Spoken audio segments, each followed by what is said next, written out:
as we move through this time, to think about the moments that we want more of, to think about the silver linings that are here right now. And I think this work can offer a lot for our individual and collective stories that we live by. So in terms of the agenda today, Chene is going to introduce us to the reauthoring practices. We'll have time to break out into smaller groups and get to know people, and play together with some of the reauthoring narrative practices, and have time to reflect. So I'm going to pass it over to Chene and say welcome, Chene.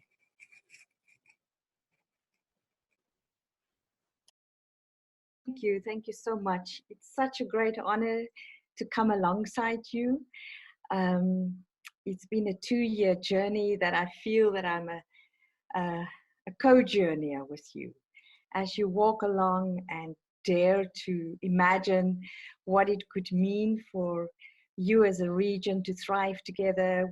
And so that was the first time ever that I've been asked by a region in a certain sense to say, what could these practices mean for a community like yours? And so I'm so nervous because I'm so excited to be with you today. And what I'm going to offer, we just have an hour and a half together. So the reauthoring practices are like a good meal. You have to taste it to have a sense of the work. So we'll have 2 conversations and questions that will invite us to explore stories we want more of in this region. So a little bit about the reauthoring, because I know sometimes the word gets in people's way, and then they're like, what is this thing, reauthoring thing? Reauthoring, the word reauthoring comes from narrative therapy ideas that I studied in the beginning of the 2000s. And I thought that I'll be in a little room with one other person for the rest of my life when I was invited into organizational development work, and realized that these ideas are quite translatable also for communities, because it's based in philosophy and sociology and cultural anthropology. And reauthoring ideas the word reauthoring comes from the American anthropologist called Barbara Meyerhoff. And Barbara did work amongst Jewish communities. And in that work, she wrote, people became the authors of themselves. And so the invitation of reauthoring ideas and practices is, how can we take back the pen in the writing of our lives as communities, as individuals, as regions? How can we participate in the writing of stories? But first, it's very important. I come from the African ground. I'm here in Pretoria, South Africa. And for us, this social distancing is really messing with our greeting. That's why I was like, greeting you all as you came in, because the greeting is everything. There's a Zulu word called sawubona, which is the greeting for one person, and sanibonani for a group of people. And the word bona in sawubona means to see. And I think especially in a social distancing time, we have to see one another. We have to acknowledge one another's humanity in our greeting. And what we do is we offer questions for us to greet one another and to see one another. And that's the invitation first.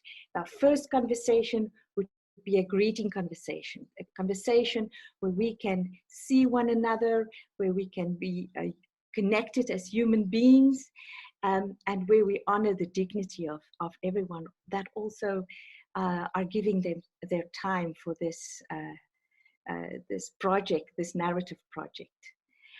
So that's the first step, is how can we see one another beyond what we think we're seeing? And I have crafted 2 questions, and that would appear in the chat, if I remember correctly. The first question is, Where is a place that you call home and why? That's the first question. And the second question, if the common good or the good life for all would be a banner or a slogan on a t-shirt, which image would you add, or which color or which design would the shirt or banner be? Now, if you think these questions are quite difficult, perfect, because that means that we can be surprised by our own answers. We're so used to McDonald's questions, like takeaway questions. We already have our answers ready. And in these times, we want to invite people to consider questions of which they even will be surprised by their own answers. Thank you so much for daring to find the words to these questions that don't have a ready-made answer, that are not McDonald's questions with burgers that taste the same from Shanghai to New York. What I'm going to do now is for a few minutes just explain what reauthoring ideas and practices are. And not a long discussion, but just to get us and to invite us into the next conversation. We can have one more conversation and again have questions of which we don't have ready-made answers. Questions, the idea of the questions are that they are like magical doors that would open up our meaning making and also our collective meaning making. But firstly, why reauthoring ideas and practices? As human beings, we have two amazing gifts. We have the gift to make meaning, and we have the gift to make story. We cannot not mean. So things happen to us, we have experiences, and then all of a sudden we say, oh, so this is what it means. And what we then do is we take these different experiences and we weave them into a thread, and then we start telling a story about who we are and what our relationship is to the world and how we see the world. And because we have that amazing capacity, this narrative project is also an invitation to not only individually weave our stories, but also as a collective and a community and as a region to weave the stories that we want more of. Now, our stories don't fall from the sky. The weaving of these different moments happen in a particular context. And in your case, the region of Atlantic Canada, of Nova Scotia. And the invitation is, how can we bring our individual stories that speak and say something about what we want more of as a region? What also happens is that there are dominant understandings also in our region, dominant understandings of who we are and what we should be and what is success. I always tell the story of the three fishes when it comes to that context, to the world. You are bringing stories that you want more of, also in a particular context, in a particular time in the world. And in this season also of COVID-19 in the world, in the global sense. So the story of the three fishes goes like this. Once upon a time, there were three fishes, an old fish and two younger fishes. And the old fish swam past the two younger ones and said, boys, how's the water today? And the two young ones swam on, and then they stopped, and then they said, what is water? And water is the context. It is hidden, and that's the power of the water, is that it is hidden. We can't always see it. We just say, oh, this is just how we do things around here. This is how it's always been. But alternative stories and stories we want more of come into that water and say, but is it true? Does it have to be like this? Is it always like that?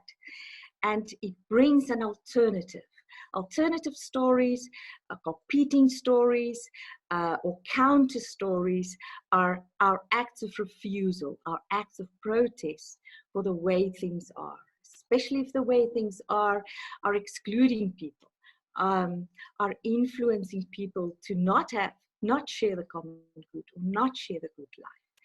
And so my aim today is to, I've crafted some questions for us to then harvest and start to name what are also the alternative stories in your context. What are the stories you want more of? And the dream is that if all those stories come together, you would have a way to see your world and say, oh, we have a lot of these kind of stories, and those stories, what do we need to nurture? What do we need to care for? What do we need to enhance and give some love and support?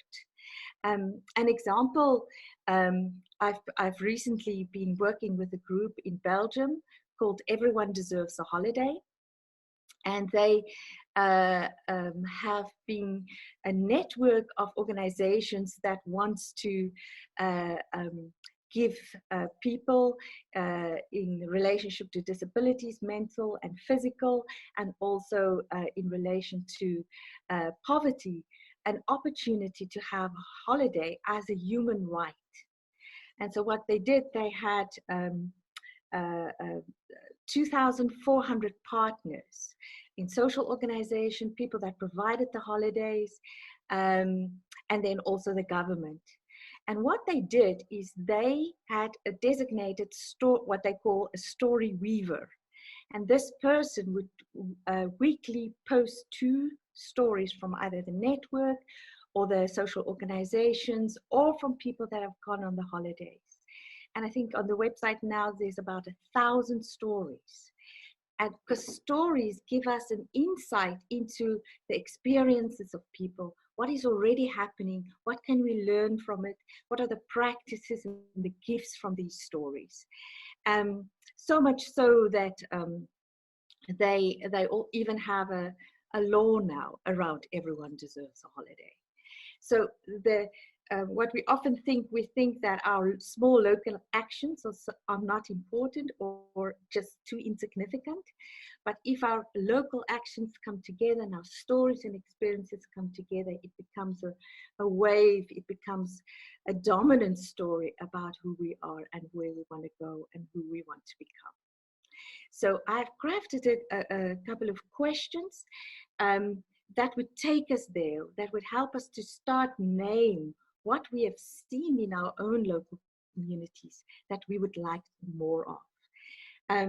So if I can ask Greg to put if you can all just open your chat, and then the questions will appear in the chat. So if you go into smaller groups again to have this conversation, you'll have the questions with you. Now, the smallest unit of a story is a moment. So oftentimes people would say, oh, I don't have a story. And stories seem too big. But we all have small moments. We all have experiences and small moments that we would want more of. So firstly, take us to a moment, a recent moment in your local community. And I know that in social distancing, that is challenging, but I'm assuming that there is still things happening in our communities, even if we have to be in distance to one another. So take us to a moment in your local community where something shifted or changed in a way that you would want to see more of. And then it's important, sometimes we tell about stories and it's far removed from us, but the invitation is, can you take us to that moment? Who was there? What happened? What did you see? Smell, if you could be in that space, hear and feel. What is this moment's wildest dream for the future? And what is this moment calling you to do or to do? Yeah. So take us to a recent moment in your local community where something shifted or changed in a way that you would want more of. Now, the biggest temptations now that we think it has to be the moment, or it has to be the biggest moment, or the most important moment.